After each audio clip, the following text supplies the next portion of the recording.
A correção do Papa sobre Maria, quando a Igreja reverte a sua própria tradição. De tempos em tempos, a Igreja Católica lança declarações que passam quase desapercebidas para o público geral, mas que representam verdadeiros tremores de terra teológicos. Recentemente, o Papa publicou um documento que procura corrigir o modo como a devoção a Maria tem sido compreendido pelo povo. Não se trata de negar a importância de Maria. Isso a Igreja nunca faria, mas de estabelecer limites claros entre aquilo que pertence à fé cristã e aquilo que foi sendo adicionado ao longo dos séculos. E aqui está o ponto central, desconfortável para muitos. A Igreja está tentando desfazer excessos que ela mesma criou. Neste vídeo vamos explorar essa correção, o papel original de Maria, o que a Bíblia realmente diz, o que a tradição inventou e o motivo dessa mudança ser tão significativa e tão irônica. A Igreja admite os equívocos sobre Maria. O novo posicionamento do Papa deixa claro: Maria não salva, não redime, não intercede em lugar de Cristo, não é corredentora, não é fonte de graça e não divide com Jesus nenhuma obra de salvação. Por séculos, muitos cristãos acabaram tratando Maria como uma espécie de segunda divindade, aquela que tem mais misericórdia que Deus, aquela que pode convencer o filho, aquela que resolve o que Jesus não quer ouvir. O documento tenta corrigir isso, e como se fosse uma confissão involuntária, ele revela um problema interno. A devoção popular ultrapassou os limites da teologia oficial. Isso mostra que a Igreja percebeu que a imagem de Maria corre o risco de substituir Jesus no imaginário dos fiéis, especialmente em países onde a religiosidade popular é muito forte. É como se dissesse: continuem amando Maria, mas lembrem-se, ela não é Deus. As Marias da Bíblia e Marias dos concílios. Vamos aos fatos bíblicos. A Maria dos Evangelhos é simples: uma jovem judia, escolhida para gerar Jesus, presente em alguns momentos-chave, humana, vulnerável, silenciosa, que sofre, busca, questiona, acompanha e só. Dogmas sobre Maria. O que a Igreja criou e por quê? É aqui que a história fica séria. Todas as grandes doutrinas sobre Maria, aquelas que hoje são repetidas como verdades absolutas, não existem em nenhuma Bíblia. São produtos de concílios, debates políticos e decisões administrativas tomadas séculos depois dos apóstolos. E isso não é teoria, está registrado na própria história da Igreja. Vamos ponto por ponto. Maternidade divina, Theotokos, conceito criado no Concílio de Éfeso, realizado em 431 depois de Cristo. O que o dogma afirma? Maria não é só mãe de Jesus, homem, mas mãe de Deus, Theotokos, que significa aquela que gera Deus. Existe isso na Bíblia? Não há texto bíblico chamando Maria de mãe de Deus. Por que o dogma surgiu? O concílio de Éfeso não foi sobre Maria, foi sobre cristologia, uma disputa política entre duas correntes teológicas. Nestório, patriarca de Constantinopla, defendia que Jesus tinha duas naturezas separadas, uma humana, que defendia que Maria é mãe do homem Jesus, e outra divina, que defendia que Maria não pode ser mãe de Deus. Maria virou ferramenta de guerra teológica. O povo de Éfeso, uma cidade que historicamente venerava deusas mães como Artemis, celebrou o título com procissões, cantos, fogos, gritos públicos. Era o título perfeito para substituir antigas deusas por uma figura feminina cristã. Por que a Igreja a aprovou? Para manter a unidade do império e agradar à religiosidade popular, que sempre buscou uma grande mãe para adorar. A Igreja percebeu que Maria cumpria essa função melhor do que qualquer outro personagem bíblico. Resultado: Maria foi elevada ao nível jamais sugerido nas Escrituras. Virgindade perpétua de Maria, conceito criado no século IV. O que o dogma afirma? Maria era virgem antes do parto, durante o parto e permaneceu virgem depois do parto, mesmo sendo casada com José. O problema é que os evangelhos apresentam o contrário. Textos que falam dos irmãos de Jesus. Mateus 13, 55 a 56, Marcos 6, 3, Gálatas 1, 19, João 7, 3 a 5, todos mencionam irmãos e irmãs de Jesus.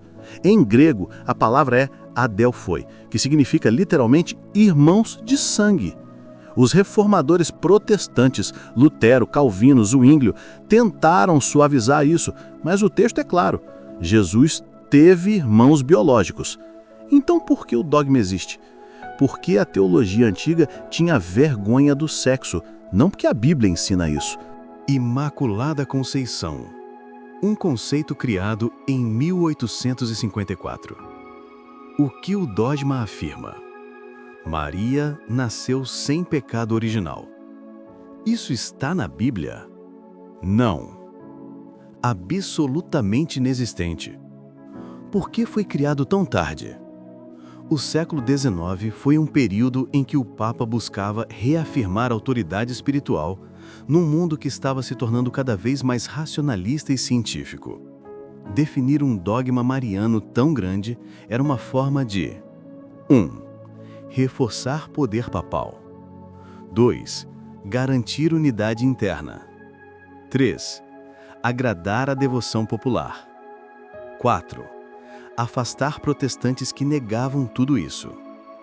Além disso, o pensamento católico precisava que Maria fosse totalmente pura para gerar Jesus.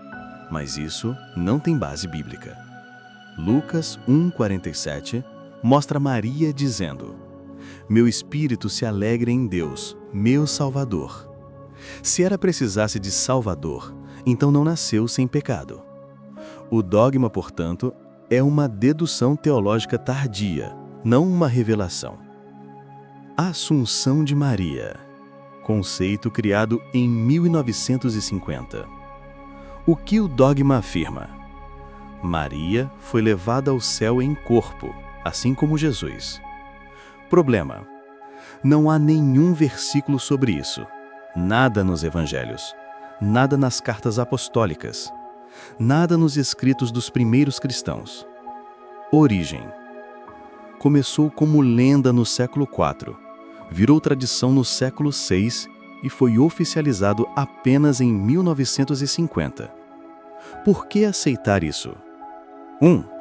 Pressão popular mundial. 2. Visão de Maria como rainha do céu. Essa é uma influência que o cristianismo sofre de cultos antigos. 3.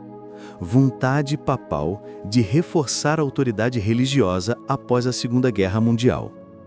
O dogma diz mais sobre política e identidade religiosa do que sobre história. Por que o cristianismo precisava de uma grande mãe? Aqui está o ponto mais filosófico e antropológico. Toda a cultura antiga tinha uma deusa-mãe. Ísis, no Egito, Astarte e Asherá, no Levante, Cibele, em Roma, Ártemis, em Éfeso, Pachamama, nos Andes.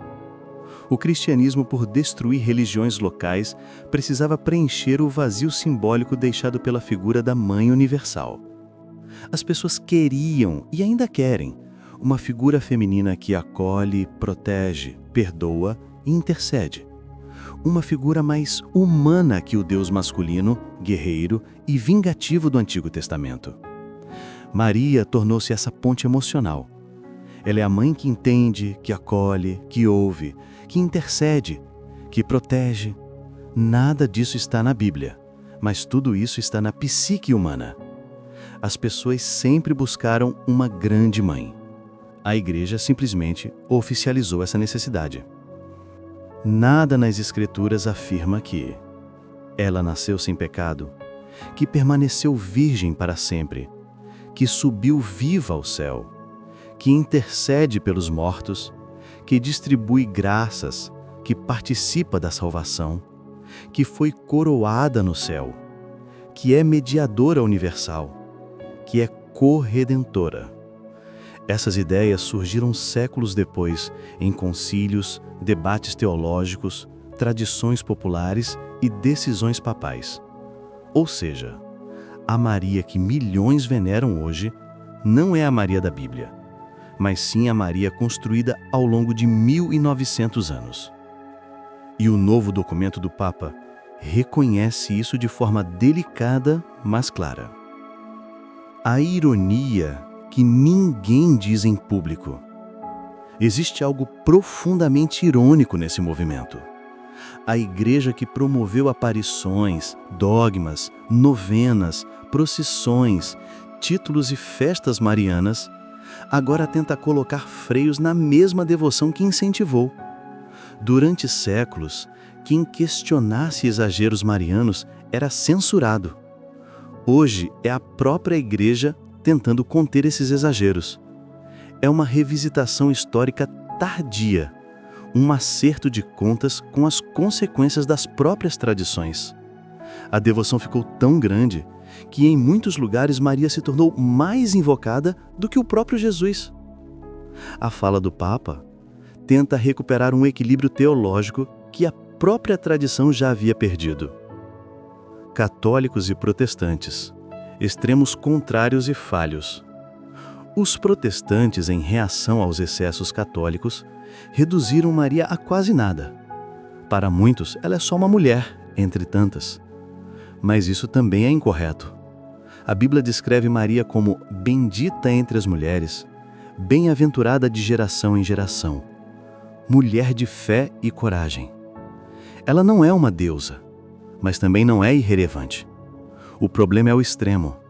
Uns transformaram em divindade, outros a jogaram para o esquecimento.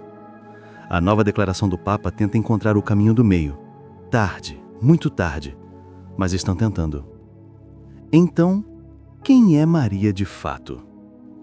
No fim, removendo dogmas tardios e tradições acumuladas, Maria surge com uma força diferente. A força de quem é humana. Ela não salva, ela não redime, ela não realiza milagres por si mesma. O poder de Maria não está em títulos inventados, mas na sua história real.